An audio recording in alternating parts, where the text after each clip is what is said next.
But first, day one of a two-day meeting of the Reserve Bank has been taking place. We know what the outcome is probably going to be, or at least what the media is expecting.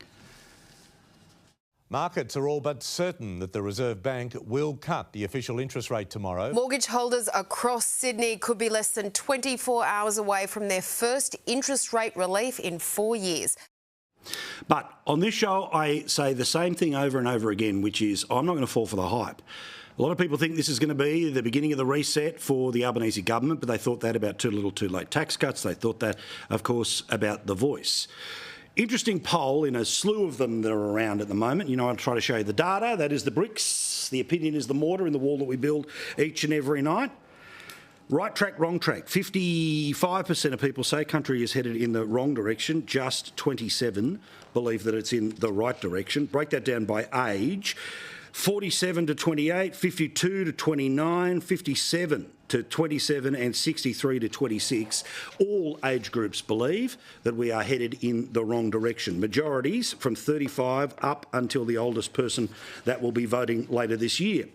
25%, a quarter of Labor voters think that their country is headed in the wrong direction. 73% of people planning to vote against the government directly. 53% of Greens because they presume it's not headed in too much of a left direction. But that other number, everything from the real independents to the teal independents to One Nation and any and everything in between, 75% of people think the joint is headed in the wrong direction.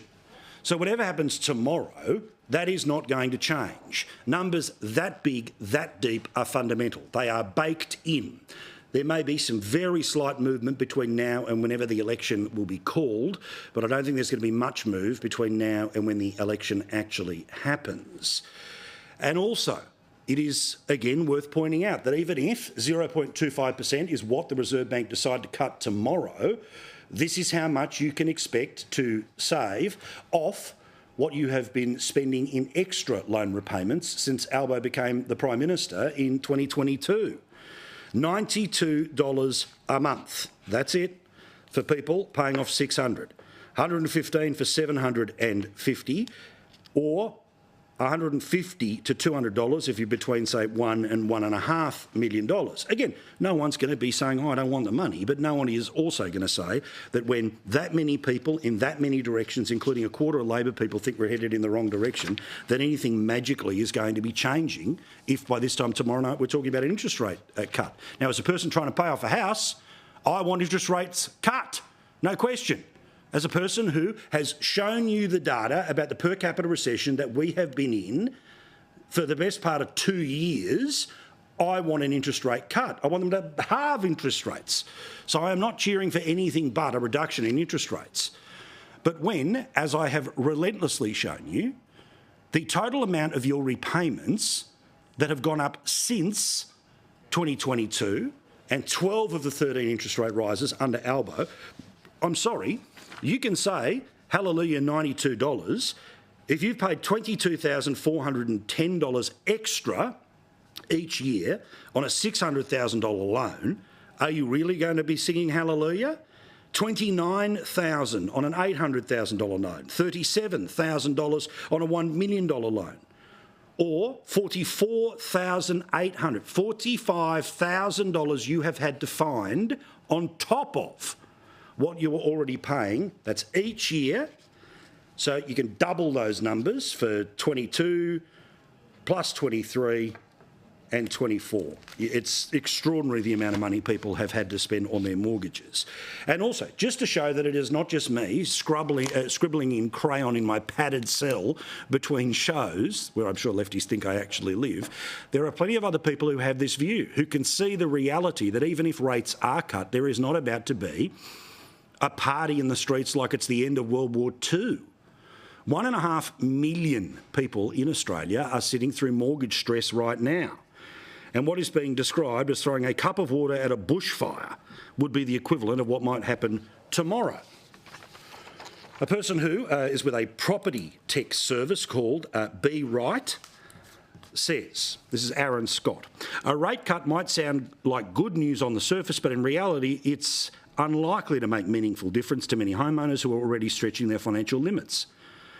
A single rate cut is like getting a 4-cent discount off $2 of fuel. It might make you feel good, but the saving is gone by the time you leave the servo. Good point. Unless you've got half a dozen cuts that are lined up, one drop in rates won't move the needle for most household budgets. That's my point.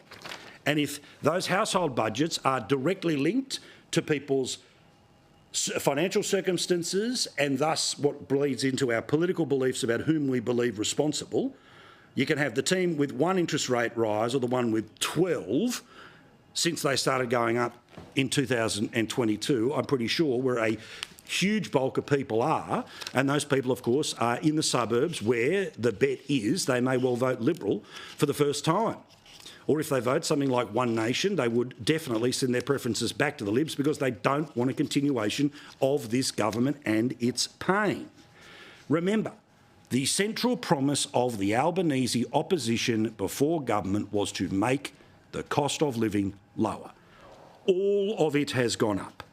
Some of it, since it has gone up, has come down a little bit, but all of it is higher than when they made that promise. I hope you remember that. I hope your friends remember that. And if they don't see this program, share the video when it's uploaded to skynews.com.au or up on our YouTube channel. In small business, to lots of people who work in that particular facilities. And we know that 97% of Australian businesses are small businesses. Of those, about 70% are sole traders. So the rest are people who maybe employ at least one, or maybe a couple of extra people. Now, interesting article today in the Nine websites where they are saying that small business is in a recession. They are going backwards as opposed to the public service, which is thriving. Why? Because it's your money that is paying for the public service and the credit card that is just being, tap and go'd every 5 seconds by this government at record levels. Now, we know what the Labor Party thinks of small business, because when the Liberal Party have put forward their idea for the same tax rules to apply to small business as big business when it comes to entertaining, like you being able to go to the pub and take a potential client or maybe your biggest customer out for a schnitzel, this is the way the Labor Party is turning you, the small business owner, into a caricature. Long lunches paid for by the taxpayer for bosses. Are the Libs for real? Like, what's next? Putting your feet up at your desk at work, smoking a cigar? That's what they think. If you have a takeaway food business, if you've got a lawn mowing run, if you're a person who runs a hairdresser's, that's what they think of you. They think you're a boss sitting around waiting to smoke a cigar. I'd stand up for the cigar smokers of Australia, but you get my point. Remember, even in the Parliament, a person who's earning more than $400,000 who gets to go to sport for free because she's the sports minister, as well as the aged care minister, making you pay more for services in your retirement, she thinks that small business has got so much extra cash lying around that you could go to the Super Bowl. According to the Coalition's publicly defined parameters of their own policy, business could spend up to $20,000 of Elizabeth's own taxpayer funds to attend something like, for example, the Super Bowl, to lather themselves in buffalo wings and baby back ribs nodding along to Kendrick Lamar. That's their vision of small business. If you work for one, that's how little they care. If you run one, that's what they really think of you. You are surplus to requirements. You see, the modern left believes that you should be dependent on the government through welfare, or you should be dependent on the government by working for them, or if you are a private business, your biggest customer should be the government. Therefore, don't upset the apple cart. Keep voting Labor.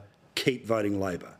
The disastrous results of that are how Victoria exists right now and why the Labor government lost so badly in Queensland after they had been in charge for the best part of 30 years in a row.